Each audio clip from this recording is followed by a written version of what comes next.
Good evening, good afternoon, good morning, good evening, wherever you are. This is Sally Ember, Edd. Welcome to Changes, Conversations Between Authors. This is a Google Hangout on air and YouTube simulcast live from Missouri and Oregon. And I would like to welcome today's guest, author, poet, and hairstylist, Raymond Bolton. Welcome, Raymond. Hi, Sally. Hi, world. How are you? I'm really good. How are you doing? I'm doing nicely. Thank you. You know, I'm really excited to have you on. We haven't had somebody from the Northwest in a while, and I just love making people get up early because then I feel like I have company. I don't know if you know this, but I usually get up between 3:30 and 4 every morning. That's beyond my capabilities. I was up at 5 this morning, and that was a little bit of a stretch, but I'm here. I'm awake. I've had my morning coffee, and so everything's dandy. Well, good. Well, tell us a little bit more about you and why you wanted to come on this show and what you're up to. Well, I'm entering a new life. I've been a hairstylist, as you said, for quite some time, about 4 decades now. I'm getting into writing more and more full time. I'm pleased with the reception my books are getting. It's allowing me to do some travel in the Northwest, meeting other authors, attending conventions, and so on. And in some ways, my travel has actually been curtailed. I've been transitioning to Oregon from Santa Fe for the last 2.5 years. I've been on a plane every week. And it's only as of the end of December of 14 that all that came to a halt. And I now, when I'm home, I don't feel like I'm a guest. I'm actually learning where things are, and I have time to help my wife around the house. And I feel as though I now have a reasonably normal life. So you were living in Santa Fe and Oregon, and now you're only living in Oregon? Excuse me, my wife and I were living in Santa Fe from 2004, when we moved there from the San Francisco Bay Area, until we sold our house in 2013. And my wife moved here. Since 2012, though, I've been transitioning my business from there to here. I don't have the kind of work where I can just show up in Oregon and have a full client base. So I spent the last 2.5 years taking care of my clients in Santa Fe as I built up a client base here. When all that started in 2012, we were hoping to keep Santa Fe our home, but unfortunately the economy there continues to be in free fall. So eventually we had to make a decision to go where the economy was turning up, and so I'm here. All right. And so during that same period of time, if I'm not mistaken, you've really stepped up your writing. Well, being on a plane allowed me to do that. I would have 2.5 to 3, or if there was a layover, over 4 or 4.5 hours, at least one full day a week that I could write. And even then, I try to get something done every morning. So I've been able to engage in the process with greater regularity. Great. So since that time, you've come out with 2 books in English, and you've also gotten the translation of both of them? No, I'm working on the translation of Awakening right now. And I did want to spend a little time talking about that because as I engage in dialogues with authors on the internet, I noticed that a few authors are attempting to get their works translated into another language. I've chosen Spanish because second to Mandarin, Spanish is the most widely spoken language on the planet. And I thought there might be a market there. And I've learned a great deal in the process. I've learned what to do, what not to do. I thought initially I would try some translation software and see how that would work. There is some software out there that gets great reviews. And so I translated a chapter and sent it to a friend of mine a former literary agent who is now an associate professor of Spanish at Manchester University in Indiana. And he came back to me. I didn't tell him it was translation software, but he recognized it at once. And he said, it's not even grammatical Spanish. And I was very shocked. And I started looking for somebody who might translate. I wasn't very optimistic. Along the way, I learned it's important that your translator be a native speaker, that they're preferably educated at a university level. And all of a sudden, through a series of fortunate events, I encountered a gentleman who has a translation firm. He is from Barcelona. He has a PhD from Harvard University. He is certified to interpret in federal courts, and he has been wanting to break out of business and legal translation into literary translation. And he loved my book, thought it would be the perfect vehicle.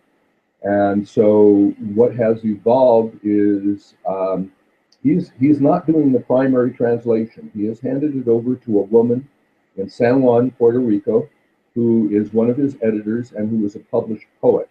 He felt that he could impart the greatest literary feeling to the book. Nice, nice. Even despite their credentials, though, there were some early problems.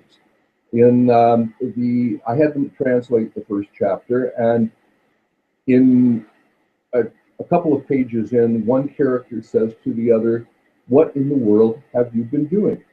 And they translated it as, "What have you been doing in the world?" Which is very different because that does not exist in Spanish. And so I knew I needed someone else who could take care of little issues like that, and contacted a client of mine from Santa Fe, a professor of Spanish at the University of New Mexico, a native English speaker.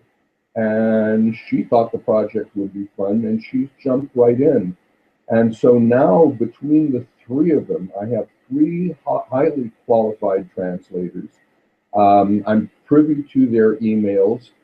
They are so concerned that it be a perfect translation that they're debating little things like the difference in usage between the pronoun lo versus lay, and which one would give a more literary feeling. They thought one was more dynamic.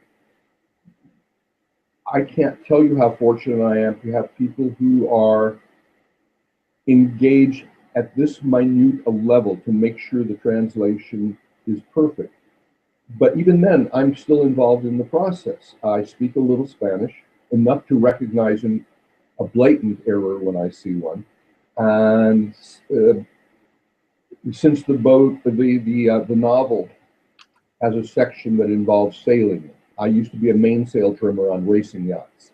And I brought my knowledge of sailing into the novel. And I realized there were areas where the three of them could still have pitfalls. For example, in English, we call the controlling lines or ropes for sails sheets. And I didn't want that word to become bedding.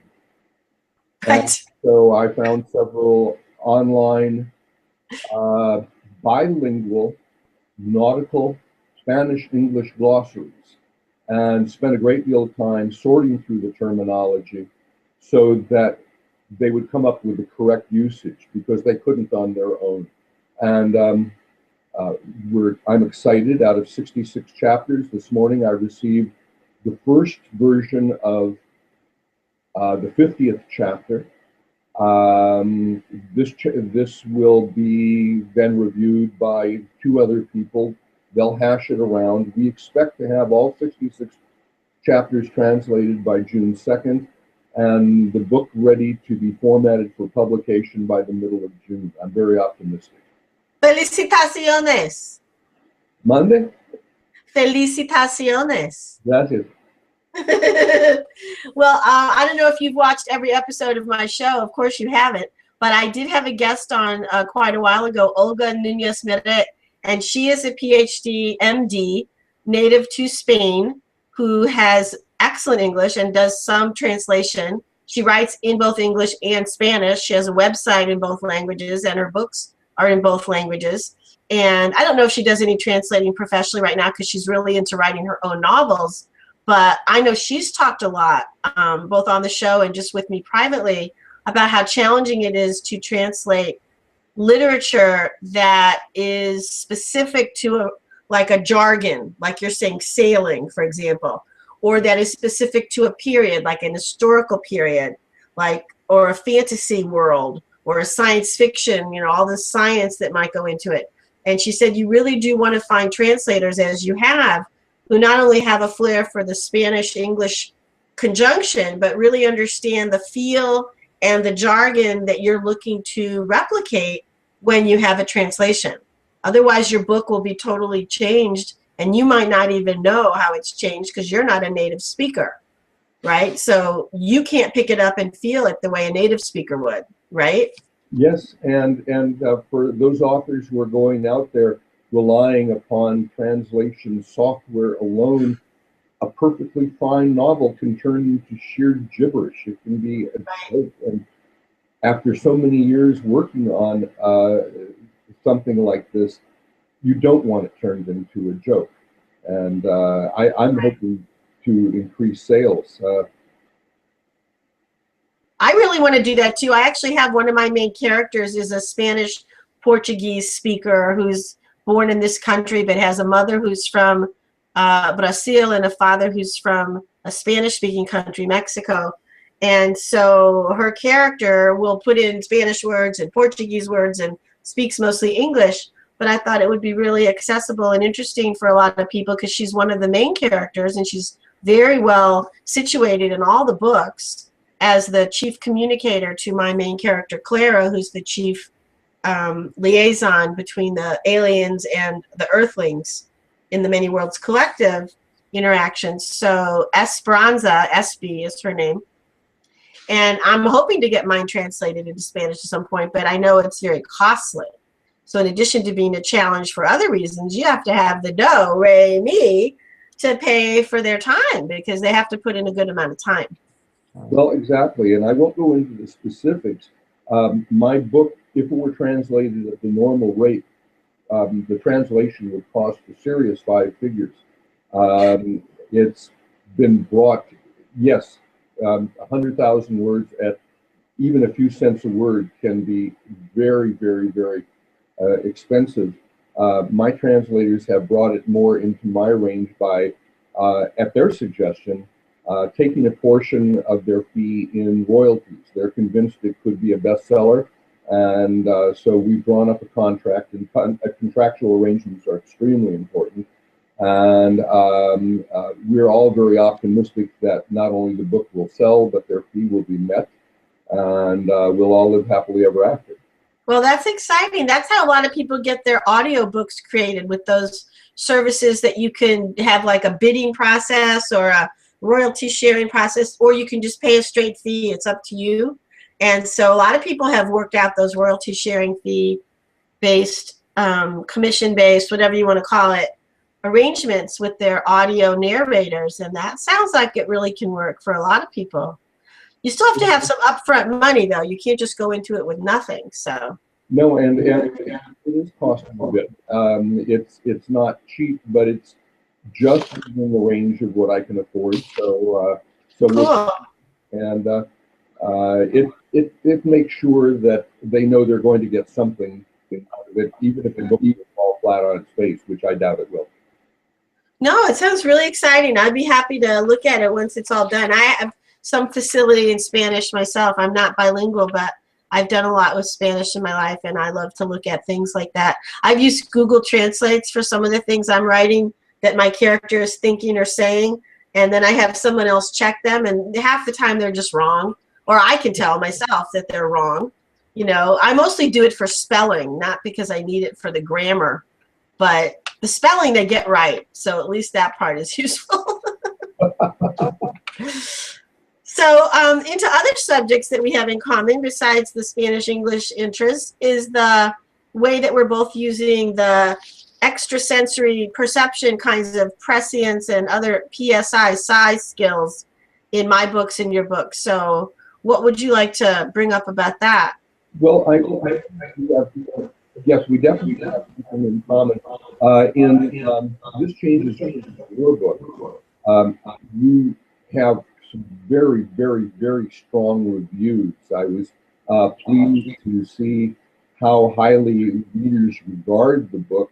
Yet one person noticed that as soon as your protagonist was able to see that things would turn out well, it reduced that attention of the book. And I was finding that in my own book, Foreteller. And I'm getting around it by realizing that if everything is knowable in advance, it eliminates the element of free will, it eliminates the element of choice, of chance. And so I've decided that certain things that are very imminent, or where so many people are working towards a common goal, the outcome is reasonably certain, then a prescient can foresee those events with great accuracy. But the less those elements come into play, the more people are working against it, the more dubious the outcome becomes, reducing the efficiency of the foresight, of the foreknowledge. And an image that may appear one way 1 minute may change dramatically. And in some ways, it reduces that character's power and brings them closer to our level, where we can surmise what may happen in the future. We make good, educated guesses.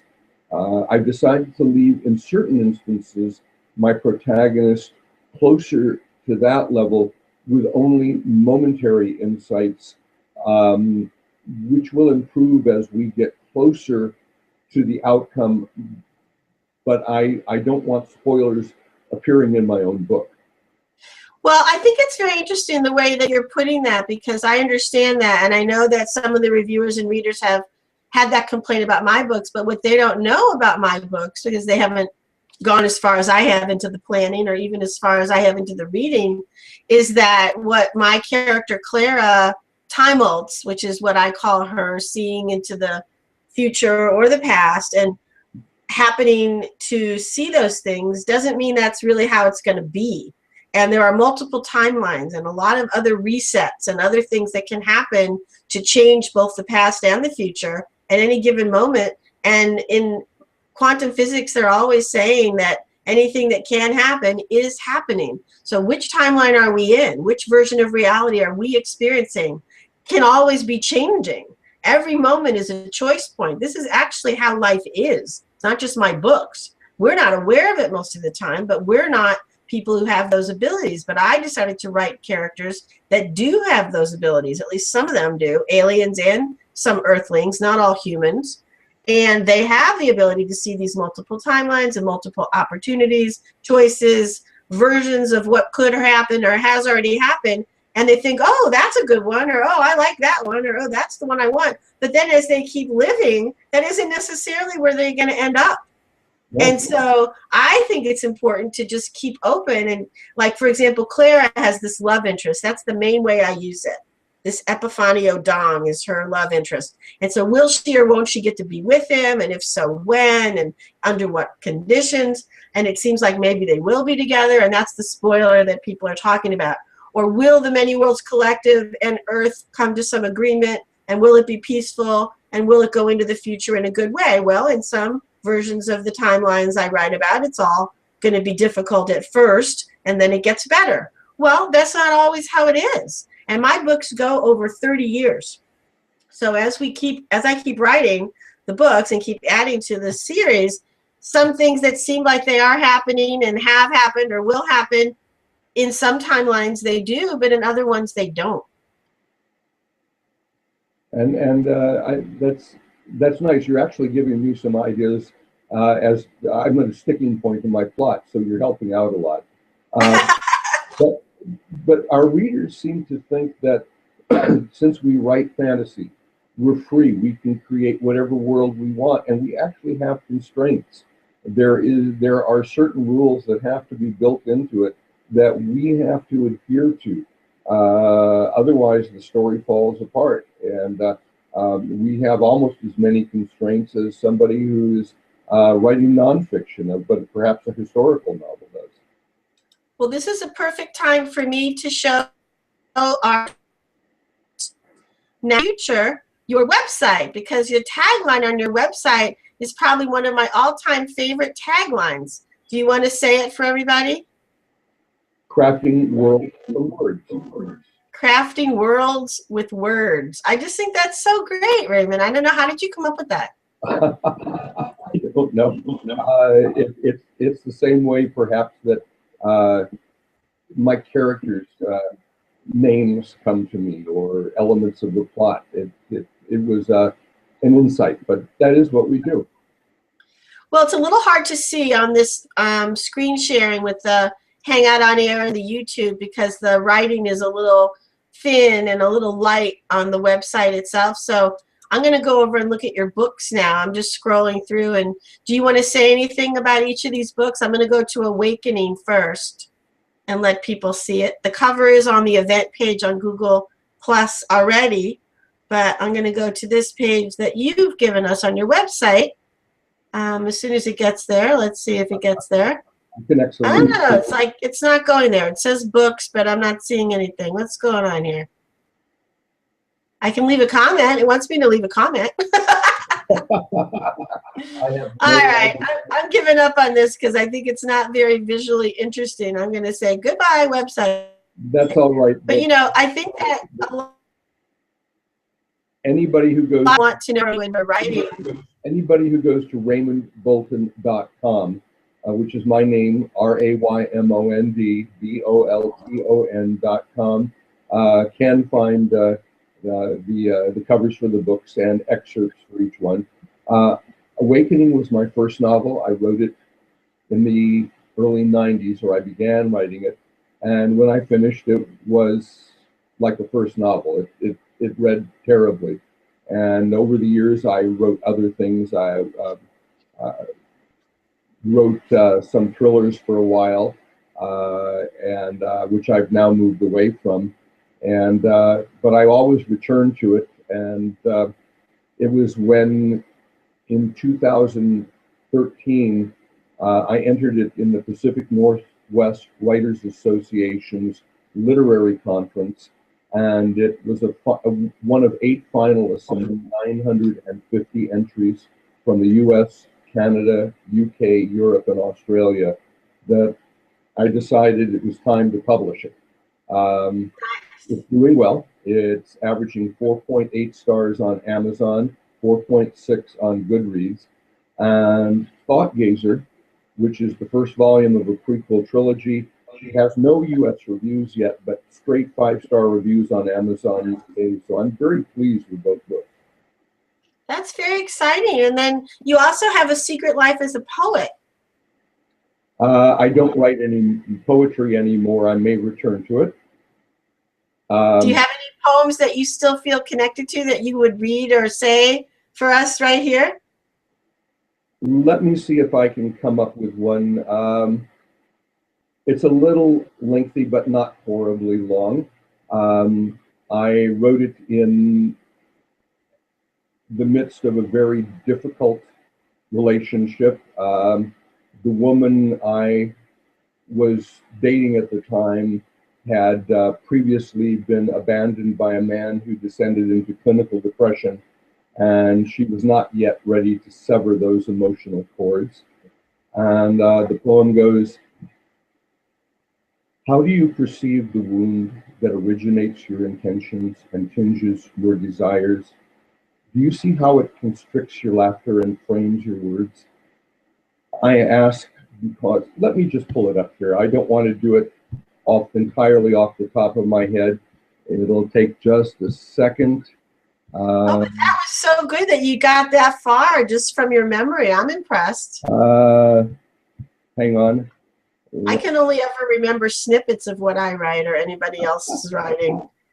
One of my favorite poets is Fyodor Rethke, and he spent a lot of time, speaking of clinical depression, in what they used to call sanitariums, which was where they would send people who needed to recuperate from a bad breakdown of some kind, mentally or physically. And he has a series of couplets called Lines Upon Leaving the Sanitarium. Have you ever seen these poems? No, I have not. All right, so one of the couplets that always makes me laugh is, long gazing at the ceiling will, in time, induce a mental ill. And then he said, recumbency is unrefined and leads to damage in the mind. Because they make you lie down a lot and sometimes even tie you to your bed in these old-fashioned sanitarium situations. So he was really complaining about that. And self-reflection is a curse that makes an old confusion worse is another one of those. So these I remember. I don't rhyme, but let me read the full text of the poem. I have it in front of me. Okay. It is entitled Lost, and it means, how do you perceive the wound that originates your intentions and tinges your desires? Do you see how it constricts your laughter and frames your words?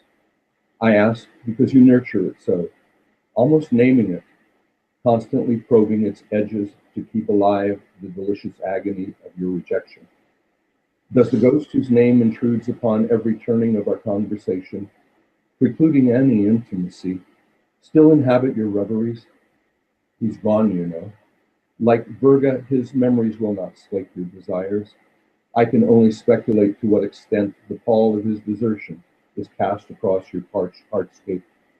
Drawn to my fullest, I could never equal that span. So what of today?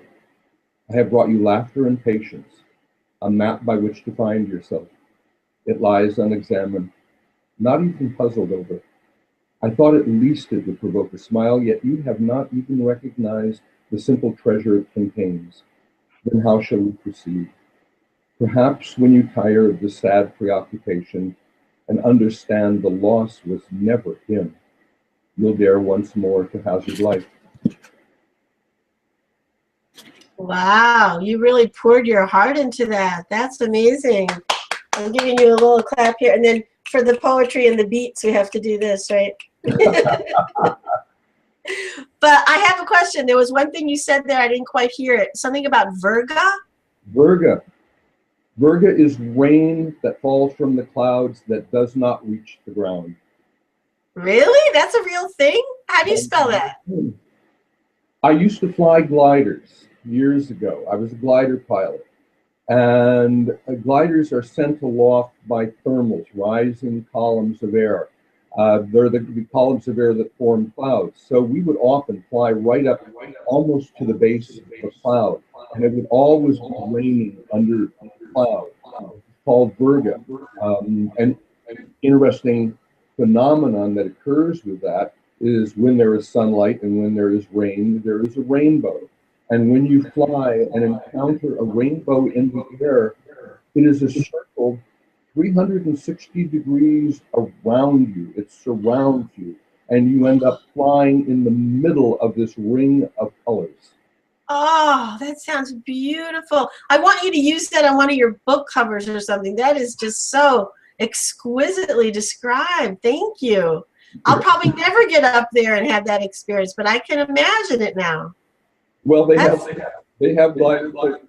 If I ever get out there, maybe I can make it up.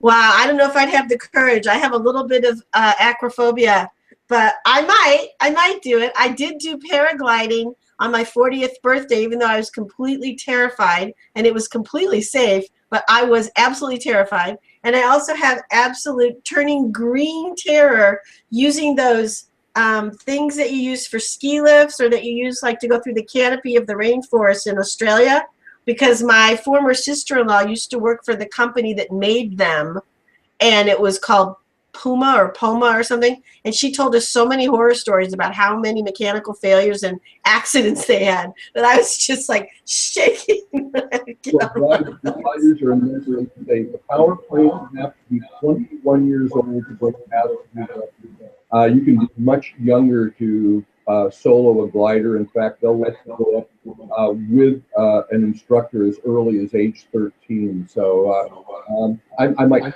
try to talk to you about the opportunity. You might. I might let you talk me into it. If we ever had that opportunity, I might let you. But I want you to read that line again now that I know what Virga is, because that was just so interesting. Okay. Let me go back to it. I put the application, but I can pull it up real fast here. Well, it just seemed important, and I thought, I don't know what that is. I can't understand that part. And I'm sorry, some vocabulary is a little elevated, but no, I like that. I want you to teach me, or anybody should use great vocabulary. I love that about writers and poets. It's how we learn. It's how our vocabularies grow. Well, it is. It is. So anyhow, I'll read the stanzas. Okay. Does the ghost who came intrudes upon every turning of our conversation, precluding any intimacy, still inhabit your reveries? He's gone, you know. Like Virga, his memory will not slake your desires. Ah, oh, that's so perfect. Now I understand that. See, that was just like a very big missing piece for that particular metaphor there. I wasn't getting it. Thank you. Thank you so much. Well, what I also liked was, I don't know if you intended this, but it seemed, especially at the beginning of that poem, you were using kind of an unstated metaphor of her having this baby that she was keeping with her, but the baby was dead. W-O-U-N-D, not wound. Wait, I couldn't hear that. What? That was wound. W-O-U-N-D, not wound. W-O. No, I know that. No, I know. I heard that correctly. Wound and not womb. But the imagery and the feeling of it was like someone who was kind of carrying around a dead baby. Well, you're right. You're right. And so that was evocative of a lot of other emotions that I thought were relevant, you know? Very, very thought-provoking. Thank you. I like the surprising imagery that readers bring with them. Yeah. Well, there is a lot of unmitigated grief, I guess you would call it, when someone you love is depressed and clinically, chronically, recurringly going through these very dark places. And it's the same, I think, with people who are very connected to addicts. And they continually go through these periods of time where they're using or drinking, because the outside people can't do anything about any of that. As much as we might care about them, as much as we might be loyal, patient, whatever we are, it doesn't matter. This person is having their own demons to deal with, right? Exactly. And so that grief that is unresolvable, really, and it also, I think, contains a lot of anger and a lot of helplessness and a lot of fear. It's just a big knot of intense negativity that we're carrying around. I have personal experience with this, obviously, with other people in my life being depressed or ill. And so you, as the person who wants to be helpful, I think we share this grief as well, and this frustration and this anger, but from a different perspective. Like, we just want to take the person and shake them by the shoulders and say, come on, snap out of it, cut it out, you know? But it doesn't help. We can't do that. Is that the sort of thing that brought you to meditation? No, I actually started meditating in high school. My boyfriend brought me to meditation. He and a bunch of other people in my high school were brought into it by some older siblings of the people I was involved with. Transcendental meditation in 1971 and 72 had made it all the way to St. Louis, Missouri from the Beatles and the Maharishi Mahesh Yogi. And there was a center in St. Louis. And so my boyfriend was doing it, and I was fascinated. And he sat there and meditated in front of me once. And I actually put that scene in my book. I give a lot of my biography to my main character, Clara, because I just think it's fun to do that. And I use people I know in my family and my friends and create characters based on them and give them real stories from these people. And then I branch out, and they're not really us anymore. But I gave that exact story to Clara because I thought it was really funny, and I thought it was interesting as a 17-year-old to be watching this boyfriend meditating, and all she's thinking about is sex, and when are they going to have sex, and why is this so boring, and he's just sitting there. What is this? This is nothing. You know, that kind of inner dialogue. But I did start meditating, and I loved it. It was like coming home for me. It was just so fabulous, and I did that for like 20 to 25 years with a lot of other kinds mixed in, shamanic and Wiccan and all kinds of other stuff. And then I found Buddhism, and that really was home. Buddhism is absolutely home for me, and I've been practicing since 1996 officially, but I first started in 88. And I did a lot of reading in the early to mid 80s and some sort of experimenting with different kinds of Buddhism, and then settled on Tibetan Buddhism, not because I'm so enamored of Tibet or Tibetan Buddhism, but it just was like, I've been here before, I know this. This is my home, these are my people, you know, that kind of feeling. I don't know if that came to you. How did you start? Well, about the same time I wrote that poem, I had come out of a difficult marriage. That's a very gentle way to put it. And I was looking for a lady to have fun with. And the first one I dated, unfortunately, developed chronic myelogenous leukemia shortly after we began our relationship. And that ended things for us. And I was in emotionally difficult straits and encountered a woman who meditated, and I thought I would learn a little bit about it myself, and began going to Spirit Rock, which is one of the major Vipassana meditation centers in the United States. And it addressed a lot of the things that needed addressing at the time. It taught me to embrace the moment, not to become attached to outcomes. Some of the major things about Buddhism I still carry with me to this day, even though I have not practiced in a number of years.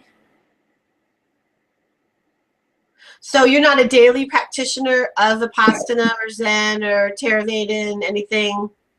Well, okay. I'd like to be again. I still have my cushions. I have my zafu and zabatans, and would like to begin sitting. And I may, now that I'm no longer traveling and have a normal life. I recently began to pick up Tai Chi again, which I have not had time for in a long time. Nice. So again, returning to a normal life may allow me to pick up those things that I've valued but haven't had time for. Now, I know that a lot of people who do that kind of meditation are very connected to the sitting on the cushions, the posture and the position and the whole experience. But at Spirit Rock and a lot of other places, they also use walking meditation and flower arranging or tea ceremony. Did you ever get into any of those? Didn't get into flower arranging or tea ceremony, but I did attend a 9-day Vipassana retreat. It's a silent retreat in which every minute of your day becomes a meditation, whether it is, they interrupt the sitting with walking meditation. Your meals in the dining hall are also to be a meditation where you become immensely aware of the flavors and the aromas of the food, the sensation of the grains in your mouth if you're eating a grainy bread, and so that you're connected with the moment every single waking hour, and you literally meditate 15 hours a day. Yep, those are awesome. I'm so glad you got to do that. Who was were there co-leaders or one leader for your retreat? Let's see, we had a number. John Travis was there. Sylvia Boorstein was there. Oh, she's great. And yeah, and there were a number of others, but it's been now 16, 17 years, so I don't recall every name. Well, it's really great when people get a chance to get that deeply into a practice and be with a group of people that are all doing it together. I think that has a certain energy and a certain power that is unmatched by doing it on your own or going to a class. And especially if you can do it for more than 2 days, that's such a great privilege, really, that you got to do that. And it can anchor you in meditation for many lifetimes if you believe in reincarnation, or for this life, anytime you want to return to it, it's got a certain strength, don't you think? It keeps calling to me, so I'm sure I will get back to it. There was a certain peace, certain tranquility with it that I would like to re-embrace. But again, Buddhism teaches you neither to grasp for pleasure or retreat from pain. My life will unfold as it will, and I will get back to it at the appropriate time.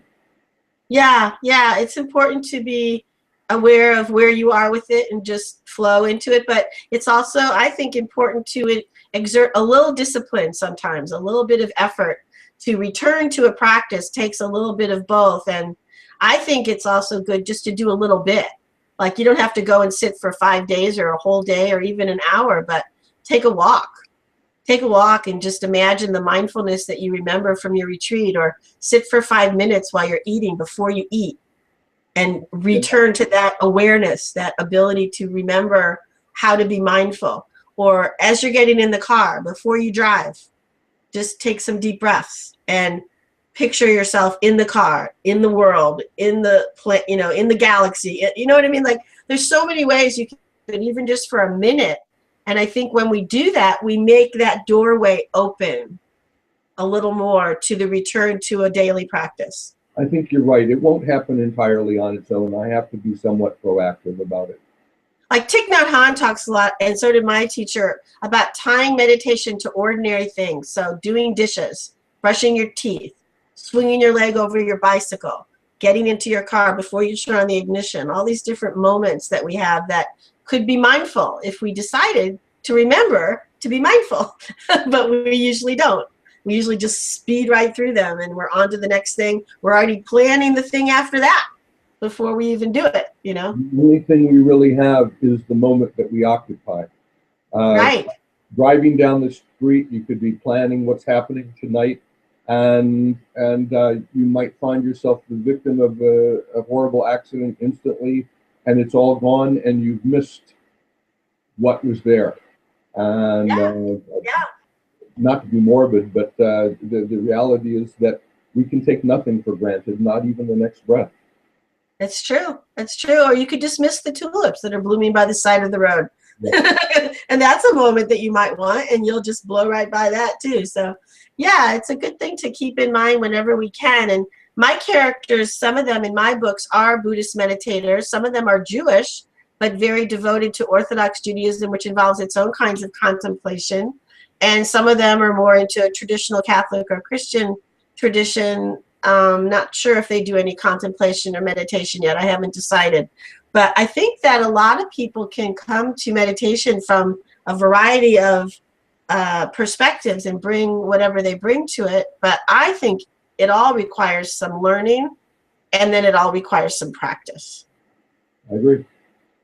So you were lucky to get both, and I hope you can come back to it. Come back, little Sheba. Yeah. So you won't believe it, but we're almost at what? This morning's conversation may be a key factor that brings me back to it. So I thank you in advance. Oh, well, you're welcome. It's all karma, you know. So one of the things we're doing in this, of course, is because the name of our show, my show, is Changes, Conversations Between Authors. I ask every author in about a quarter of the hour the same question. And then everybody responds in their own unique ways. So that makes me very happy. And I did prepare you in advance with the frame of the question, so I'm going to give it to you again.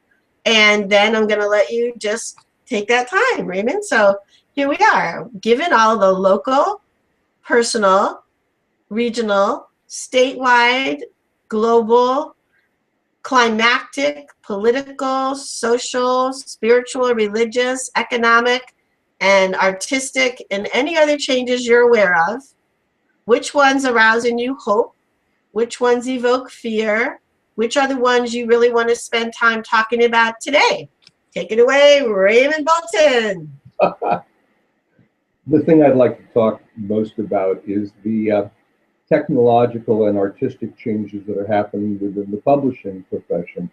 Um, for so many years, traditional publishers chose what was coming onto the marketplace, and they really stifled a lot of writers' creativity.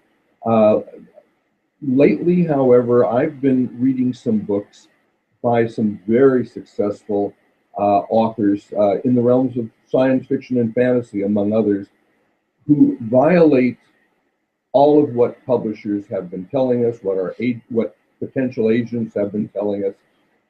For example, I read The Sparrow by Mary Doria Russell, and it is written in the style of mainstream literature, one of the most marvelous tales of um, traveling from Earth to another planet, and actually incorporating religion too. The Jesuits play very strongly into the story. And Mary writes in a style we've been instructed not to. We're told traditionally to write from a single point of view, perhaps from 2 points of view. Mary has brought back, well, this book was written in the 90s, so it's won much recognition, and she writes in a style we've been told to avoid, the third person omniscient, which allows her to head hop, something we've been taught not to do, from character to character to character within the book, within a chapter, sometimes within the same paragraph. And she brings intimacy to an extremely complex story with that technique. I recently read The Night Circus, and it is a fantasy story about a very magical circus that evolves as a contest between two magicians. And Aaron Mongrain, who writes the book, breaks another caveat. His book is primarily written as exposition. There is a great deal of dialogue, but he sets a lot of time involved in backstory, in scenic description, and so on. And he creates a rich book, and again, with another technique we've been told to avoid. And at the moment, I am reading The Curse of Chalion by Lois McMaster Bujold. And this is a very, very rich story of magic. It is a marvelous fantasy. And again, Lois breaks out of what we're told, again, with a great deal of backstory and rich scenic descriptions, highly elevated vocabulary, and we were typically encouraged to dumb our novels down, to dumb our telling down, something I refuse to do. And I'm so happy now with the current trend in self-publishing that allows so many more authors to bring such an array of styles and stories that would have previously been suppressed by the huge machine that controlled what the world read. It's very potentially enriching for the reader. For the author, it makes it difficult to get enough exposure because with 458,000 books published last year, 600,000 expected to be published this year, it's easy to get lost. It requires us to be creative in our marketing. Sales perhaps do not always reflect what the readers attribute to the book, but this is a very exciting time for us. Yeah, I agree. I think it is very interesting and certainly unique in our history to have so many different kinds of writers and authors and poets and illustrators and media users to have access to so many readers and listeners and viewers. And it pulls we together from all over.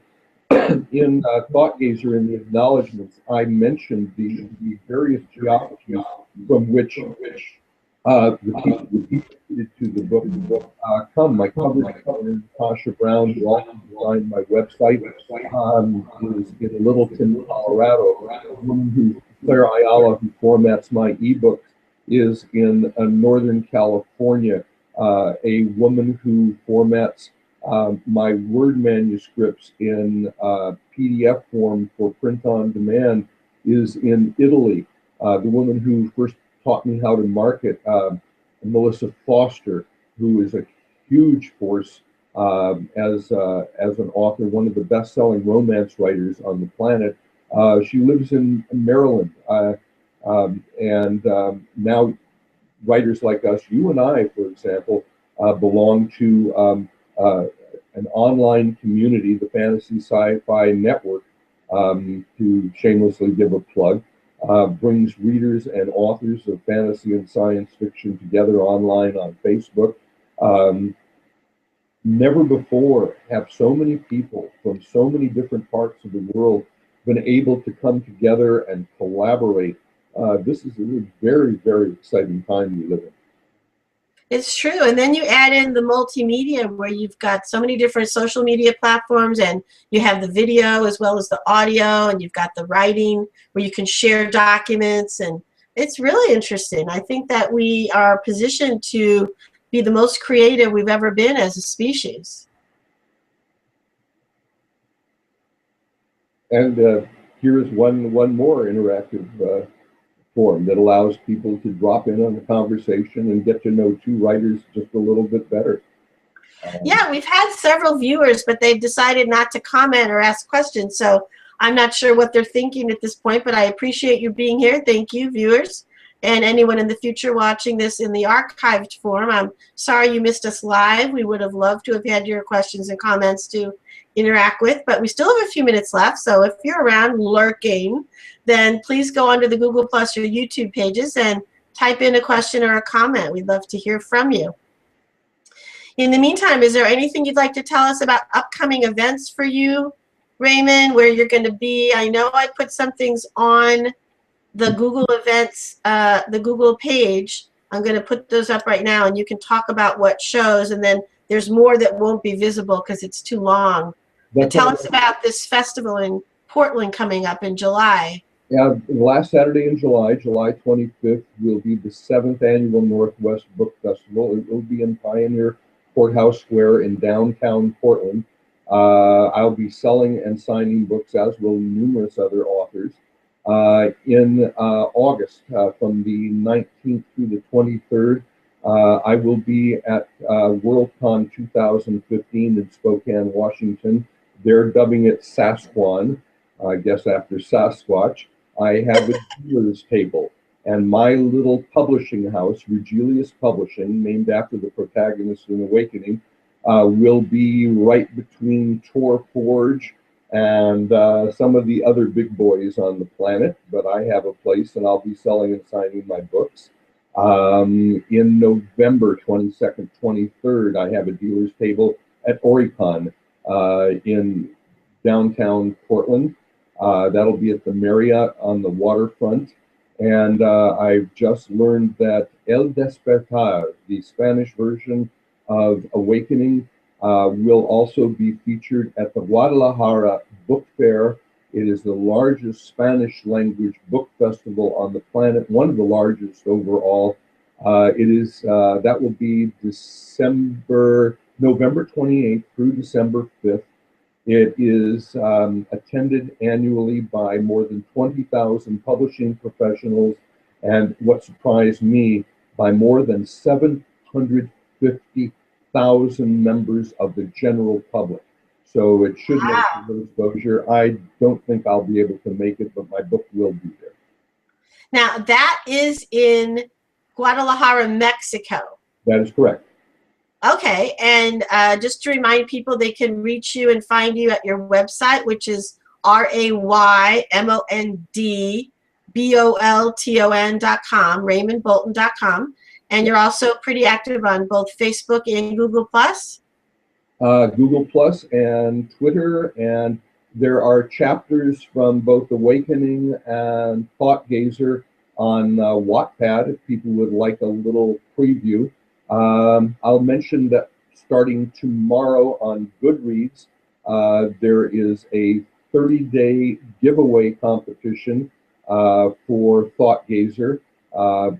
Readers in the United States, England, Canada, and Australia are all eligible to win one of 10 copies in paperback. And so please get online, put it on your to-read shelf. And yeah, so it's a good chance to get a free copy of a book that's getting nice reviews. Great. And then I want to talk about some things that I'm involved in right now, which is trying to get my video cast turned into podcasts, trying to get my ebooks turned into print books, and trying to fund some other things. I've joined a crowdfunding site called Patreon.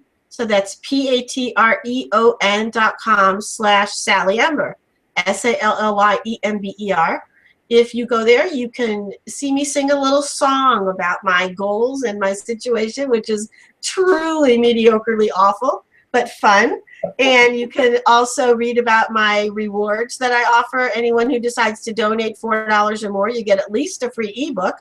And I offer editing services, proofreading services, and other things as well to my donors. So if you feel so inspired, anyone listening or watching or wanting to share that, it's patreon.com/Sally Ember. And then I also want to let everyone know that next week I had a cancellation at the last minute, and someone has stepped up to fill that slot. Brian Guthrie is going to be my guest. He's another member of the fantasy and science fiction net that I met Raymond on Facebook, and that's a great group for people that write speculative fiction, fantasy, or science fiction. So please visit them and say hey, and then come next week, May 13th, and listen to my conversation with Brian Guthrie. And the week after that, May 20th, I'm going to have Mary Smith from the UK, and then I'm going to take a week off. And starting in June, we've got some openings, but some guests already set, and a lot of openings starting in July. So if you are an author or a blogger and an author, and you'd like to be on Changes, please go to my site, sallyember.com, go to the Changes page, and everything is explained. And you can read about how to find out more about it and how to get on the show. And if you are someone who likes to read and you're watching this show and you can think of an author you'd like me to have a conversation with, then you could interact with us, ask your questions, make your comments. Please recommend them to me. You can write me at sallyember@yahoo.com, and that's also on my website. And I want to thank you, Raymond, for being on the show today. Are there any people you'd like to thank? Sally, the list is too numerous. Obviously, the people who helped out with my book. I do want to thank all the readers who have given such nice reviews. I want to thank, and I really have enjoyed getting to know you a lot better. You're a very intelligent woman. You're an excellent writer, and this is a great experience. Thank you. That really means a lot to me. I really appreciate your work as well, and I'd like to get more into it when I get back into reading more. As I mentioned, I had a concussion about a year ago, and it has really affected my ability to read and write. So I've not gotten back into either one full swing yet, but I'm getting there. And in the meantime, these conversations have been my lifeblood and mainstay of connecting with writers, authors, poets, nonfiction and fiction authors. I've been delighted to meet you and all my other guests before this, and look forward to meeting my future guests in this way. And if you're new to Hangouts on Air, then I will teach you how to use it. If you have the right equipment, I can show you how to use it. It's not hard. Right, Raymond? Right, Sally. Because you were new to it, and here you are, looking like a veteran. Well, you helped out a lot.